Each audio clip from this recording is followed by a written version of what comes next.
When we ordered our new 2017 JK for our TeraFlex SEMA build, I wanted to build a Jeep with an overland theme. Now this is a bit of a departure from my hard-wheeling Hemi on 38s norm, but the overland type of off-roading is growing.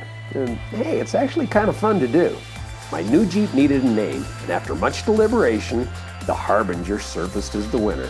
1, because it sounds cool, and 2, because no one under 35 even knows what it means. Come on, the Harbinger of death, the Harbinger of spring.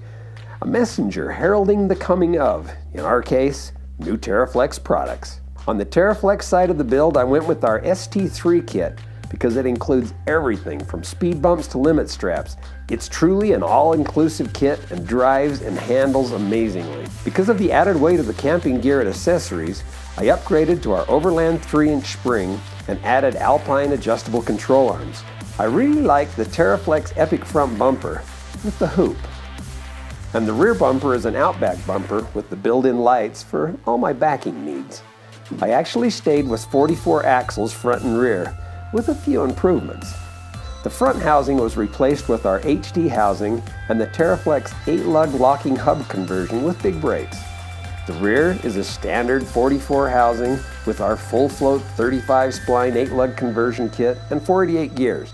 The rear full float design eliminates all the vehicle weight from the axle shaft, and when combined with ARB lockers, I have a good strong combination without the added weight of larger axles.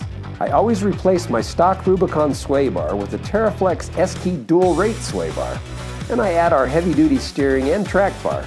They really increase the Jeep's stability. I was lucky enough to get a set of our new Falcon shocks, the 3.3 series with full adjustability, as well as the new Falcon adjustable stabilizer. The new shocks not only look amazing, they really increased my Jeep's stability, even with the added weight of all the accessories. I would never have believed that a shock could make so much difference in the way a Jeep handles. As far as the overlanding must-haves, I of course started with the TeraFlex Nebo roof rack, added our rear cargo rack, tray table, and our all-new Alta cargo rack that bolts directly to TeraFlex's industry-leading hinge tire carrier. Whenever we do a Jeep build for SEMA, we call on some of our friends in the off-road industry to help with some of their great products. The Webasto boys sent me a couple of their coolers, complete with sliding racks and an enclosure. The coolers are very lightweight and will freeze a popsicle even on the hottest Moab day. JW Speaker builds lights, just like the name says. They just came out with a couple of 14-inch light bars, which we mounted to the front bumper. Not wanting to be outshined, we added some face-melting headlights, driving lights, and a set of small but powerful pillar lights. Next up, I needed something to control all those lights, and punching a bunch of holes in my dash was not an option. It was S-Pod to the rescue. I was able to snag one of the very first S-Pod smart switch panels. We mounted it to TeraFlex's new Axis sun visor system, which works great for an accessory mount. The S-Pod HD fit perfectly. The new smart H-switch controller can be controlled through Bluetooth and has strobe, dimming, momentary, and switch linking capabilities. It makes me happy. Star Fabrication is a company that we have worked with on many builds. When it comes to leather seats, there is none finer. AFE builds a quality performance intake system, but this year we also added a throttle body spacer.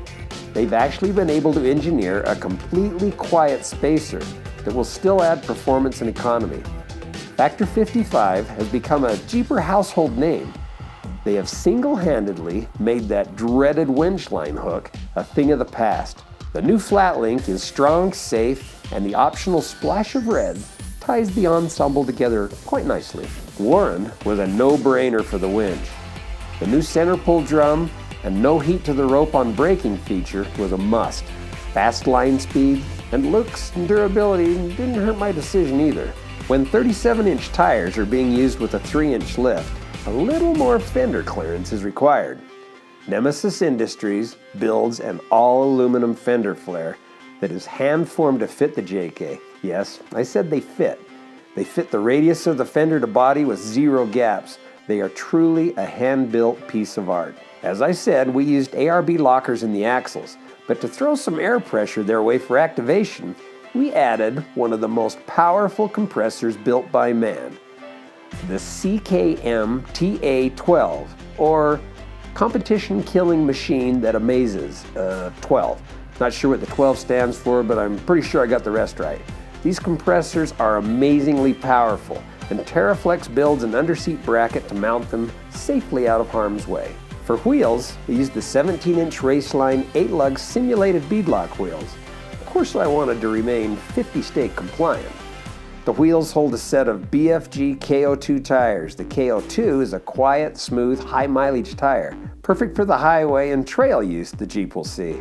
This is my first go with a power tank. If you've ever used one, you know that there is no faster way to air up and get home. The power tank will deliver a high enough volume of air to seat a tire or to run an air tool.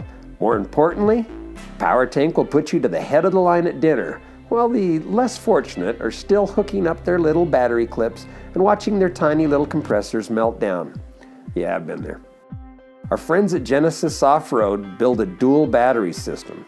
They didn't just strap a couple of batteries together, they regulate both how the batteries supply power as well as how they are charged. The system is complete with an external jumper cable quick connect and a dash voltage monitor. I'm ready to run some coolers. I contacted Borla and asked them if they had a catback system, something that sounded good, but not too loud. You know, a man needs to hear his tunes. The Touring Dirt Sport system was just the tone I was after. Jeepers nod knowingly when I light up the Jeep, and yet it doesn't strike fear into the hearts of small children. It's a great sounding system. Borla is known for taking the time to tune the tone. There are some very nice aftermarket hoods out there, but this time I wanted to stay true to Jeep. We painted up a 10A hood, and now I represent with a strategically placed Falcon logo. That pretty much wraps it up for now, but I'm sure things will change and will be added as we go along. But I cannot thank all of our sponsors enough for their support. The Harbinger lives and brings word of things to come. Boy, that was lame.